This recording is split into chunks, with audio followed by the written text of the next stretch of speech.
estamos retornando às aulas hoje, né? Então hoje a gente vai começar vendo sobre rotinas de trabalho. Na última aula a gente terminou vendo questão de EPC e EPI, certo? Então hoje a gente entra em rotina de trabalho e em diversos outros assuntos, certo? Provavelmente hoje a gente consiga concluir os assuntos do curso. E aí dentro de rotina de trabalho a gente já conversou sobre esses itens que eu vou falar agora, certo? A gente já citou, ele está no item 10.11 da NR, certo? A gente já citou eles ao longo do nosso curso, só vou citar mais uma vez para reforçar o que a NR diz, certo? Ele exige, no item 10.11, tem 8 subitens, entre eles tem exigir procedimento específico para a realização de serviços e instalações elétricas. A gente já conversou sobre isso, certo? Então, precisa de toda a documentação, precisa de toda a análise preliminar, como por exemplo a gente conversou sobre a APR, precisa fazer todo o levantamento antes, quem vai fazer, quais são os profissionais, quais são os riscos existentes, quais são as medidas que vão ser tomadas para prevenir esses riscos ou eliminar, certo? Comunicação para os seus superiores, para o setor da empresa. Então precisa fazer toda essa documentação antes. E dentro disso está justamente que devem ser planejados e programados, certo? Realizados em conformidade com procedimentos, trabalhos específicos e adequados. Então todos esses 8 subitens que a gente vai ver aqui, que a gente também já viu, são justamente os procedimentos que vão fazer parte de toda a documentação que devem ser preenchidas e analisadas, executadas, certo? Fielmente, para que se elimine os riscos ou diminua o máximo possível de acidente no trabalho para que vocês possam executar o trabalho com segurança, certo?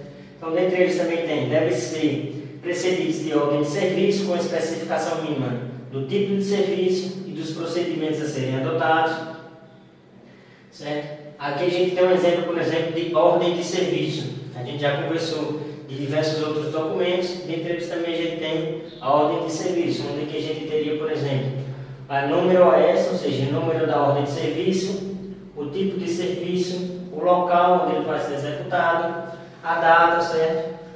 Dados dos executores, por exemplo, o nome, a função, a descrição do serviço, aí aqui é a complementação da ordem de serviço, certo?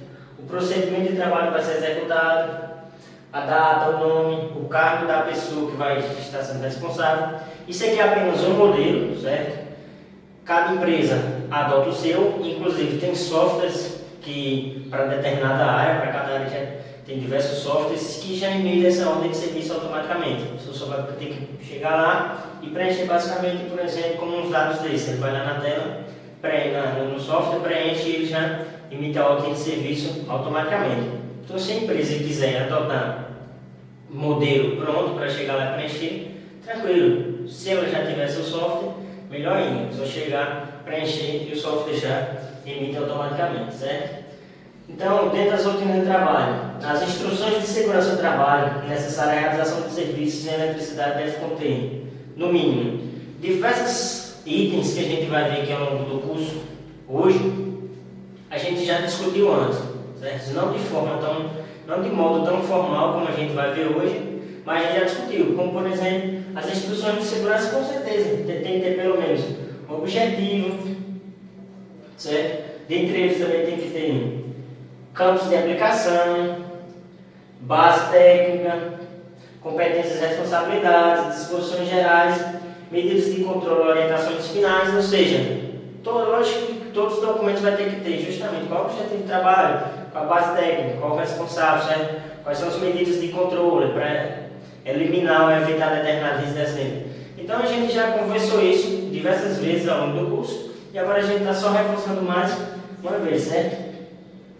Conceitos básicos. Isso aqui também a gente já conversou, como estou dizendo, a gente está trazendo agora os slides só para ficar mais formal, digamos assim. O que seria o impedimento do equipamento? Bom, de um modo bem geral, o próprio nome já diz, seria impedir com que alguém tenha acesso. A gente viu a questão de a gente impedir por questões de barreiras ou invólucros, a gente viu a questão de a gente impedir colocando obstáculos, certo? Como por exemplo cone, fita de sinalização. Impedimento do equipamento por material de proteção, como por exemplo algum material isolante sobre o equipamento, certo? Então isso seria o impedimento do equipamento, responsável pelo serviço. Como o próprio nome já diz também, justamente a pessoa que vai estar responsável por aquele serviço, responsável pela tarefa, responsável pela equipe, certo?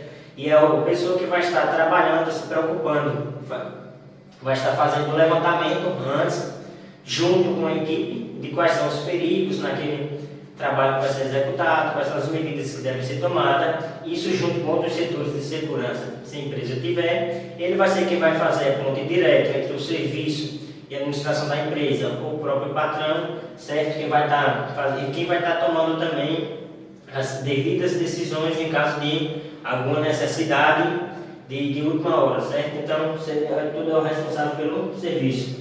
O pedido para execução do serviço, o PES, é justamente o documento que ele vai elaborar, contendo informações a respeito do serviço, o objetivo de aplicação, quais são os riscos que estão relacionados a esse serviço e todas as informações que ou o modelo da própria empresa já tenha ou o próprio software, se tiver, já disponibiliza, certo? Isso também vai ser feito pela responsável do serviço.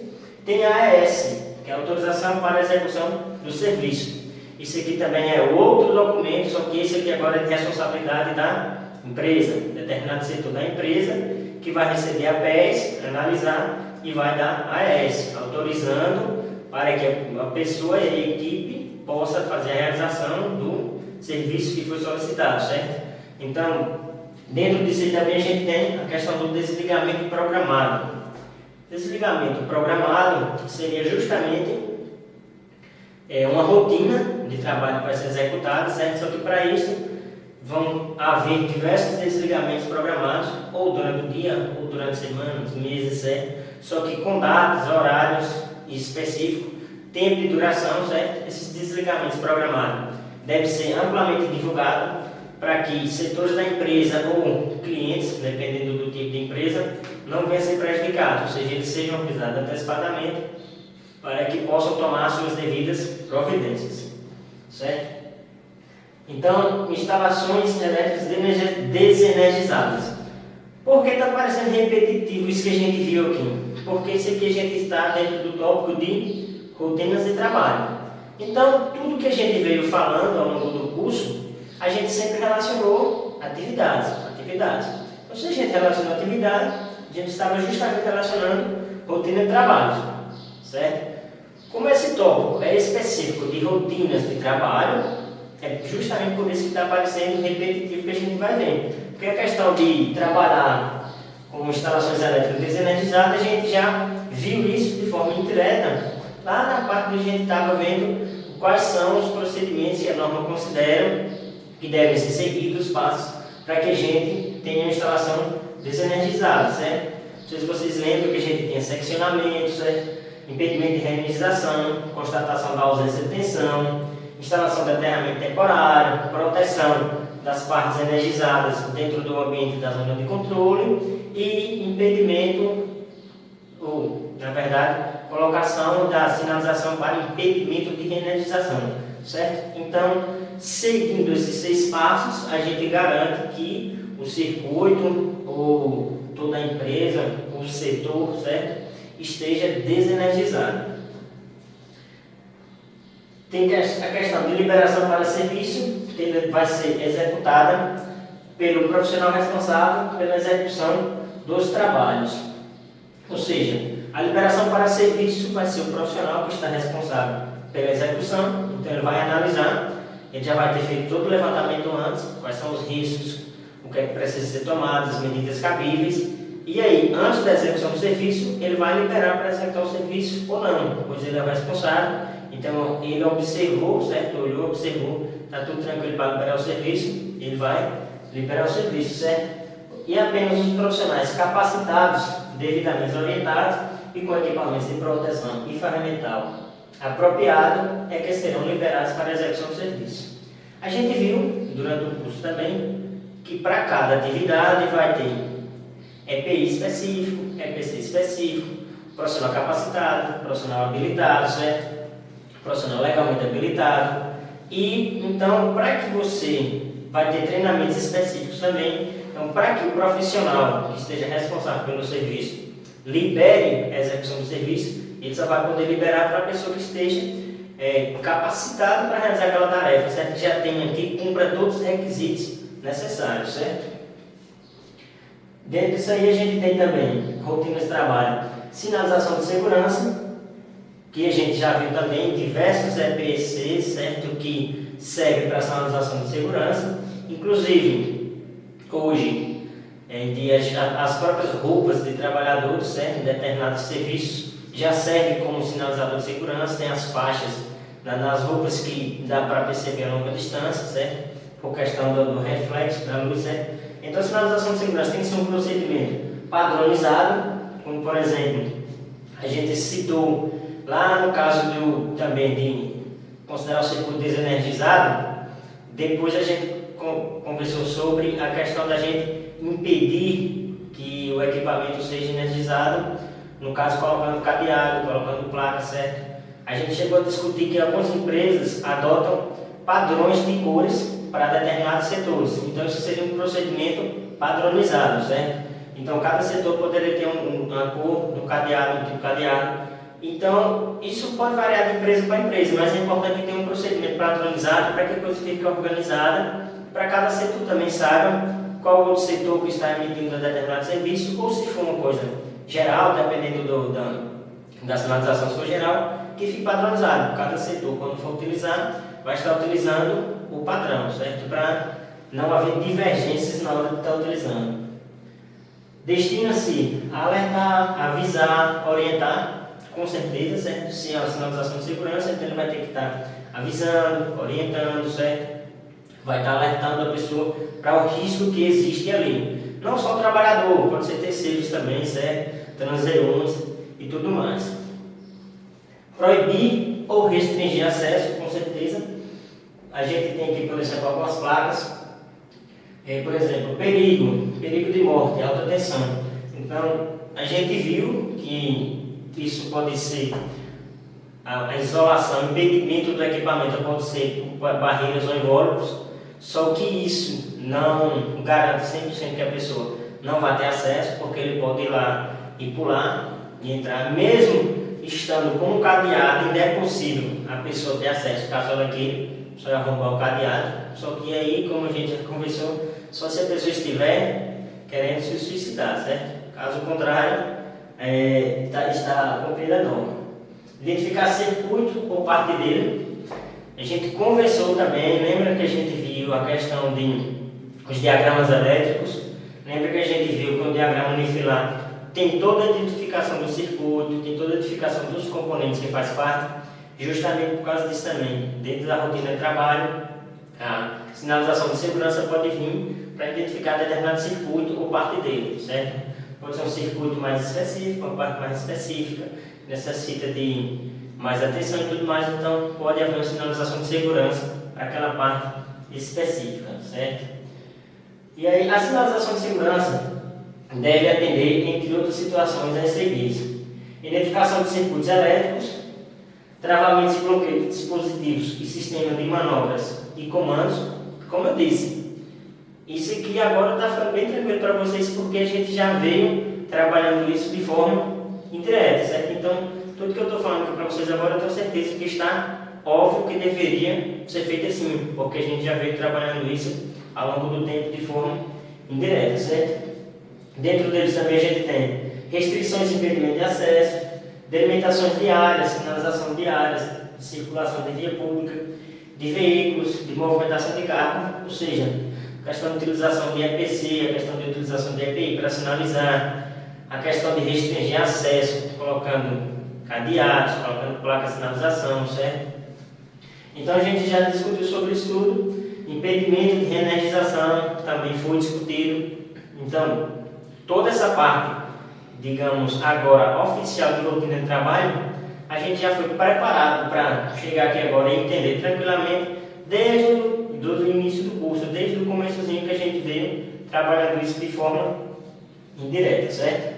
E aí, identificação do equipamento e circuito impedido, ou seja, pode ser com cadeado, como a gente já conversou, pode ser com alguma barreira mecânica, ou o que o profissional achar melhor, o que ele conseguir pensar que dá para fazer esse impedimento, para garantir que dentro da rotina de trabalho, dentro da rotina que vai ser executada, isso possa ser feito com segurança, certo?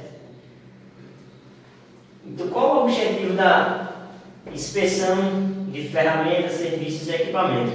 A gente, quando estava discutindo EPC e EPI, a gente falou que todos os EPCs, os EPIs, deveriam ser verificados, certo? Deveriam ser inspecionados. No caso de algum que estivesse danificado, deveria ser contatado o seu superior para que devidas providências sejam tomadas, ou o próprio CIPA, o SISMIC, certo? Então, além disso, a gente conversou que testes sobre resistência mecânica, resistência elétrica do material, certo? Que é a rigidez de elétrica, tudo isso precisa ser feito nos EPIs. Então, dentro da rotina de trabalho, a gente tem a questão de inspeção de área, serviço ferramental e equipamentos. O objetivo disso tudo maior sempre é o quê? Garantir a sua segurança, garantir a sua vida, a sua saúde, certo? Só que, em termos mais formal, o objetivo é a vigilância e controle das condições de segurança de meio ambiente do trabalho. Nada mais se resume em garantir a sua vida, a sua segurança, certo? Que se você está trabalhando com EPI que foi testado, que passou por toda a inspeção e tudo mais, e garante que está em perfeitas condições, caso você seja submetido a determinada descarga elétrica, você vai estar protegido, certo? Porque o equipamento vai estar de acordo com, vai operar como ele deve operar, certo? Então, dentro disso também a gente tem que o objetivo ele visa a identificação de situações perigosas e que ofereçam riscos à integridade física dos empregados, contratados, visitantes e terceiros.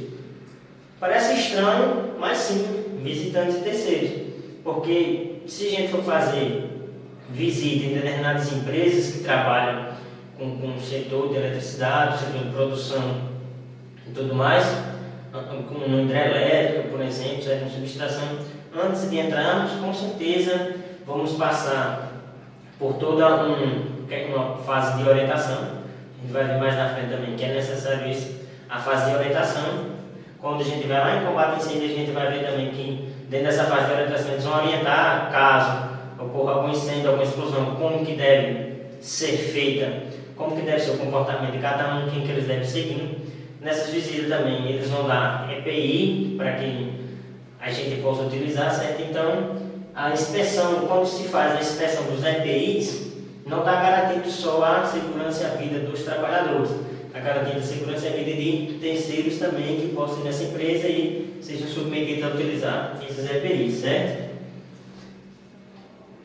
O que isso, quais são as consequências disso, certo? Evite que situações possíveis ou previsíveis possam levar à ocorrência de acidentes. Ou seja, desde a primeira frase que eu já tinha falado que o objetivo disso é justamente garantir a sua segurança, a sua saúde, certo?